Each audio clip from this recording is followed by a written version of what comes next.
नमस्कार। आज हम लोग पढ़ेंगे हाथी और चिड़िया। एक जंगल में एक चिड़िया रहती थी और एक पेड़ से दूसरे पेड़ पर उड़ती गाना गाती बड़ा खुश रहती थी वो। चिड़िया चिड़िया उड़ती जाए, चिड़िया चिड़िया खुशी से गाए। चिड़िया चिड़िया उड़ती जाए, चिड़िया चिड़िया खुशी से गाए। सोने की चिड़िया सोने का पर, चिड़िया उड़ गई फर फर फर। सोने की चिड़िया सोने का पर।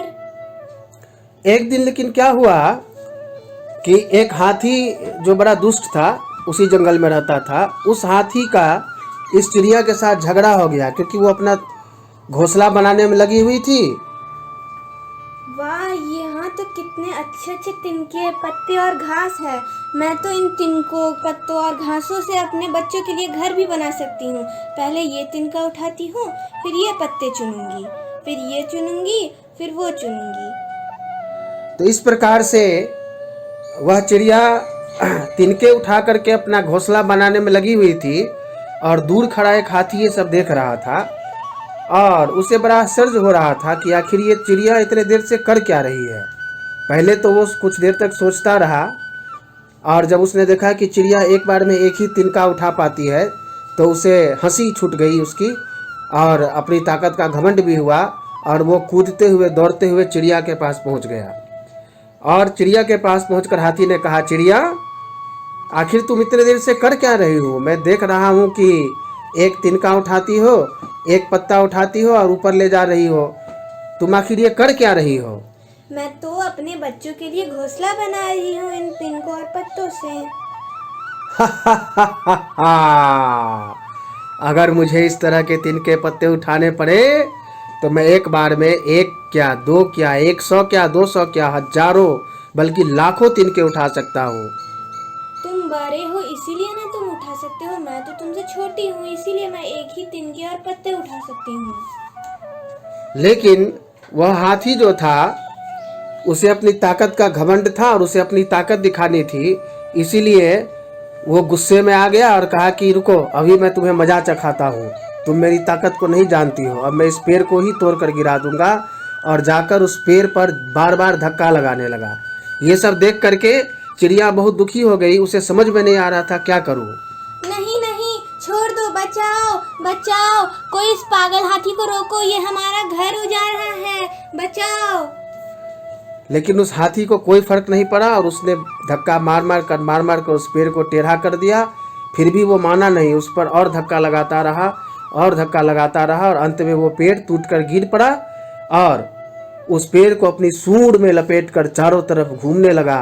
पेड़ के गिरते ही उस पर रहने वाले चिड़ियों के घोंसले टूट गए, अंडे फूट गए, सब रोने लगे और चिड़िया ने दुख के मारी अपनी आंखें बंद कर ली। लेकिन एक शिकारी जो वहां दूर खड़ा ये सब देख रहा था, उसने अपनी आंखें नहीं बंद की।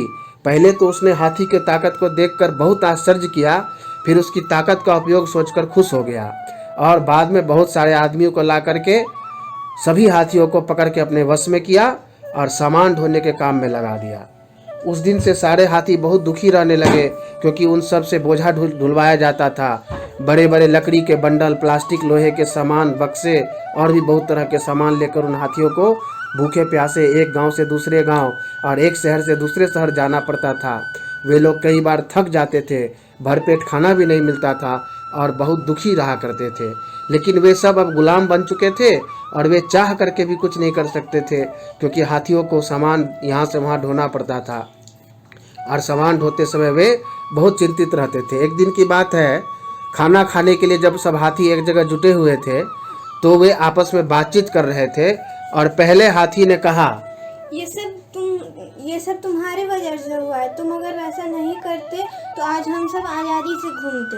अब कोने में खड़ा पहला वाला हाथी जिसने उस चिड़िया का घर उजाड़ा था वो ये सब सुन रहा था, बहुत दुखी हुआ।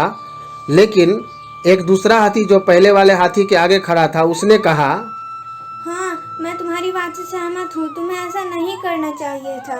उस चिड़िया को खराब लगा इसीलिए उसने सोचा होगा कि इनके साथ बहुत बुरा होगा, इनके ऊपर दया नाम की चीज़ ही नहीं है। और इसी के समर्थन में तीसरे हाथी ने भी कहा, हाँ, मैं भी तुम लोगों की बात से सहमत हूँ। और चौथा हाथी जो था उसने भी कहा, हाँ, तुम्हें ऐसा नहीं करना चाहिए था। अब तुम्हारी वजह से हम सब यहाँ पे फंस गए। अब ये सब सुनते सुनते वो बहुत ज़्यादा दुखी हो गया और दुख के मारे वहाँ से जाने लगा। अब गलती हो गई है तो मैं क्या करूँ?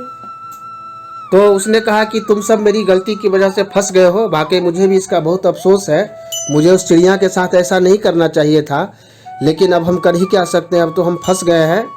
तो ये गोविंद शर्मा जी की लिखी हुई कहानी है जो मेरे द्वारा प्रस्तुत की गई। उम्मीद है कि आपको कहानी पसंद आई होगी। मिलते हैं फिर अगले वीडियो में। धन्यवाद। अगर आपने हमारे YouTube चैनल को अब तक सब्सक्राइब नहीं किया है तो आपको यहाँ सब्सक्राइब बटन दिख रहा है, इस पर आप क्लिक कीजिए और हमें सब्सक्राइब कर लीजिए। और साथ ही साथ इसके सामने एक नोटिफिकेशन बेल आ रहा है, इसे भी आप इनेबल कर दीजिए ताकि आपको तुरंत नोटिफिकेशन मिले जब भी हम कोई नई वीडियो अपलोड करें।